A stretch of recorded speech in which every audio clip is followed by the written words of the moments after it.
नमस्कार, मेरा नाम जितेंद्र कुमार चंचल है और आप देखना शुरू कर चुके हैं द हिस्ट्री ज्ञान। हम लेकर हाजिर हैं प्रेरक कहानियों से जुड़ा कार्यक्रम जीवन कथा, जिसमें हम सुनाते हैं जीवन संघर्षों से जुड़ी कहानी जो आपकी ज़िंदगी को बेहतरीन बना सके।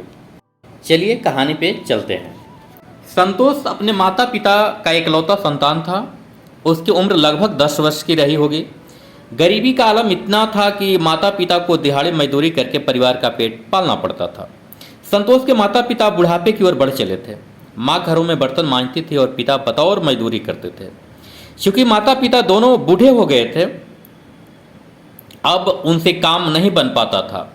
संतोष अपने परिवार की स्थिति देख उसे न रहा गया। उसने कुछ कलम के पैकेट खरीदे और सड़क के किनारे सिग्नल्स पर जब गाड़ियां रुकती तो लोगों के कारों के दरवाजे खटखटाकर कलम लेने को कहता। काफ़ी लोग उसे इग्नोर भी कर देते तो कोई कार के दरवाजे खोलना भी मुनासिब नहीं समझता। कुछ लोग यूं ही भीख में 1-2 रुपये देना चाहते तो संतोष उसे लेने से मना कर देता। वह कभी कभी गांव में भी निकल जाता था कलम बेचने। गर्मी का दिन था। दिन के लगभग 12 बज रहे होंगे। सूरज सीधा माथे के ऊपर चमक रहा था। गर्मी इतनी थी कि शरीर से पसीने की धार नदियों जैसे बह रहे थे। अब तक संतोष का एक भी कलम नहीं बिके थे। चूंकि घर में आज खाना न होने के कारण वह केवल पानी पीकर ही निकल गया था। कड़ी धूप होने के कारण अब उसे जोरों की भूख और प्यास भी लग चुकी थी।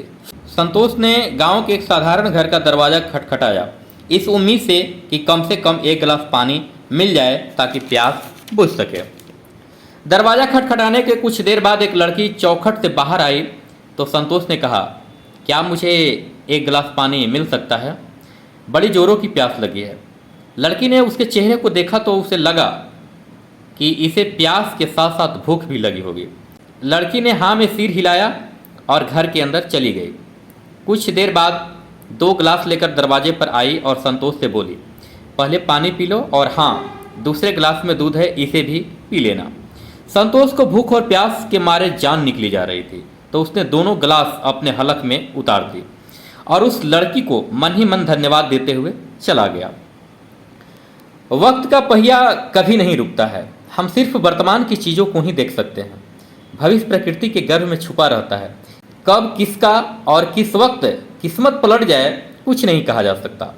वक्त ने कभी किसी को फर्श से उठाकर अर्श पे बिठा दिया तो कभी किसी को अर्श से उतारकर फर्श पे भी बिठा दिया है। जाड़े का मौसम है। लगभग आधी रात को एक हॉस्पिटल के एक इमरजेंसी वार्ड में एक पेशेंट भर्ती होता है जिसके हार्ट ने लगभग काम करना बंद कर दिया था। वह चंद घंटों की मेहमान थी। डॉक्टरों ने सारे चेकअप के बाद उसे ऑपरेशन करने की सलाह दी और उस पेशेंट के गार्जियन को यह बताया गया कि इस ऑपरेशन के लिए शहर के सबसे बड़े डॉक्टर को बुलाना पड़ेगा। इसके लिए काफ़ी पैसे लगेंगे। पेशेंट के माता पिता अपने संतान को बचाने के लिए कुछ भी करने को तैयार थे। उनके पास जमा पूंजी के नाम पर मात्र जमीन का एक टुकड़ा था। उन्होंने उसे बेचकर अपनी संतान को हर हाल में बचाना चाहते थे। उसने उस बड़े डॉक्टर को बुलाने के लिए हामी भर दी। रात के लगभग 2 बजे शहर के सबसे बड़े डॉक्टर ने हॉस्पिटल में कदम रखा और वे सीधे ऑपरेशन थिएटर में चले गए।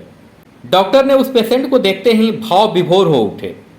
उनका रोम रोम कांप रहा था। वे अपने आंसू चश्मे के अंदर से रुमाल से साफ की और मन ही मन निर्णय लिया कि चाहे जो कुछ भी हो, चाहे जितनी मेहनत लगे या पैसा, इसे हर हाल में बचाना ही होगा। उसने अपनी टीम के साथ ऑपरेशन में जुट गए। लगभग 3 घंटे के सफल ऑपरेशन के बाद जब ऑपरेशन थिएटर से निकले तो पेशेंट के माता पिता बाहर फर्श पर बैठकर इंतजार कर रहे थे। डॉक्टर ने उस माता पिता को नमस्कार किया और बोले, अब आपकी बेटी खतरे से बाहर है। ऑपरेशन सफल रहा, डरने की कोई बात नहीं है। यह कहकर डॉक्टर हल्के कदमों से बाहर निकल गया। 8 दिन बाद आज वह लड़की हॉस्पिटल से डिस्चार्ज होने वाली थी। अब वह काफ़ी ठीक भी हो चुकी थी, लेकिन एक चिंता उसे सताए जा रही थी कि इतने बड़े हॉस्पिटल और डॉक्टर का फीस क्या होगी। उसे लगने लगा था कि इससे बेहतर था कि वह इस जहां में ही न रही होती तो अच्छा होता। खैर, उस लड़की के माता पिता हॉस्पिटल के कैश काउंटर पर पहुंचे और मैनेजर से भरी आंखों से पूछा, सर कितने पैसे देने होंगे? मैनेजर ने उन्हें ध्यान से देखा और अपने रजिस्टर में सारे हिसाब किताब देखकर कहा, माफ़ कीजिएगा, आपको 1 रुपया भी देने की ज़रूरत नहीं है, क्योंकि इस ऑपरेशन से जुड़े सारे पैसे इस शहर के सबसे बड़े डॉक्टर जिन्होंने ऑपरेशन की है ने चुका दिया है। और उन्होंने एक लिफाफा लड़की के माता पिता को दी।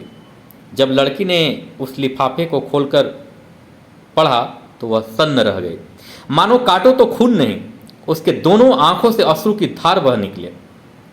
एक क्षण में तो वह पूरा दृश्य आंखों के सामने घूम गया। उसके दिलों में खुशी की सिहरन दौड़ गई।